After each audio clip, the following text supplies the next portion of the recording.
Now, when you do find the pilchards, see the birds bobbing, you got to make two quick decisions. I throw two different kinds of nets, a 3/8 and 1/2 inch. And that's what I'm talking about is, you know, the squares, how big the squares are. My baits in the middle keys are generally large to extra large. So I go with a bigger mesh to sink faster and get them in and out quicker. But if I were to throw that net where some of the baits you catch are under 2 inches, I would have a Christmas tree that I couldn't get the baits out from now until Christmas. Yeah. So you have to have, besides what you're catching, you got to have a variety of different nets just to catch the size or type of bait. Oh, I can absolutely throw a net better than Steve. Steve, I know you still throw your cast net in your mouth. That's the tried and true, the way everyone does it. I quit doing that a long time ago because I just wasn't comfortable with anything in my mouth. Definitely throw a net better than Scott Walker. I can make one quick adjustment. If the bait's running real fast and I got to throw it to the end of the rope, I'm going to grab it closer to my knee. When it's just, steady first thing in the morning, I'm going to grab it right at my hip because it's going to easily open, take advantage of the whole radius of 12-foot net. You want it open 24 feet. But then again, I'm not going to put it in my mouth. I'm going to take a third of the net, just put it up over my shoulder like that. And that's the back third of the net. That's where it's going to come off last. And as it drags off my shoulder, that's what's going to open the net. Versus what I think you do. Then you're going to take what's left, half of that, hold it in your hand. Do this in your sleep nowadays. I do a million times. But now I'm ready. If the bait's not real close, I'm going to put it up on my shoulder. Just relax until we start feeling it. But then, then it's time to come down off, let it fly. But again, you're just going to get it swinging. That thing's going to pop just like that. I didn't throw it at the end of the rope because I'd have killed that guy right there. You don't even need rope when you throw them that short. But you might notice that that's a perfect circle. The bait's coming in the boat. Beautiful. That's What's the matter, perfect circle right there. Well, if it was in the water, bro, it'd be open. It bounced.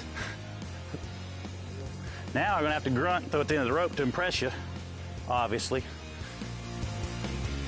Big Dave's moving.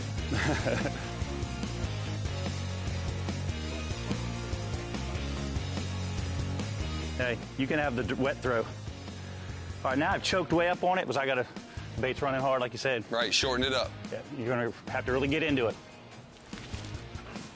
And she's downtown. Another 10 feet anyway. All right. That's a heavy net, you know what I mean? That's still, both of those casts were perfect. Both of them, you know what I mean, opened up perfect. And you're up. And that's the way it goes. Put it in your mouth. All right, the most important thing, you know it. When you load that net up, walk away from the net, leave the sinkers, make sure nothing's twisted.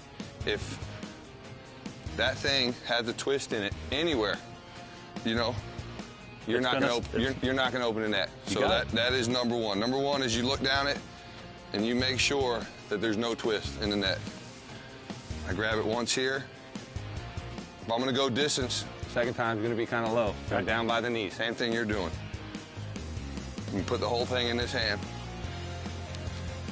First lead I'm going to take. I don't even put the lead in my mouth. I just put the actual line. Lead poisoning these days, you got to stay away from that.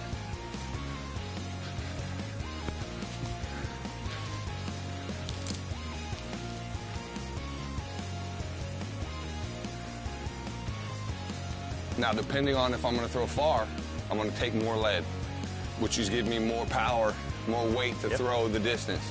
So that is a lot more than I would take if I'm just throwing close. I'm going to throw this first one far and see what we get. It's nice being tall, too, isn't it? Oh, yeah. It helps. It sure does. Especially getting over those outboards. That was a beautiful throw, man. It's a heavy-ass net.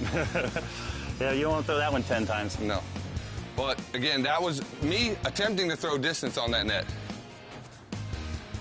It bounced. It bounced. It did, man. It bounced. That's all it's going to do. It bounced. But at any rate, two totally different styles. Perfect. That's a perfect circle, and that's all you can ask. And two totally different styles. Yep, same result. I'll tell you this, though. Steve throws a prettier net, but I catch more bait. The only reason Scott Walker has ever caught more bait is because I put him on it. For 30 years, I've had 4,000 pilchards in my level every morning. He's never been on my boat once.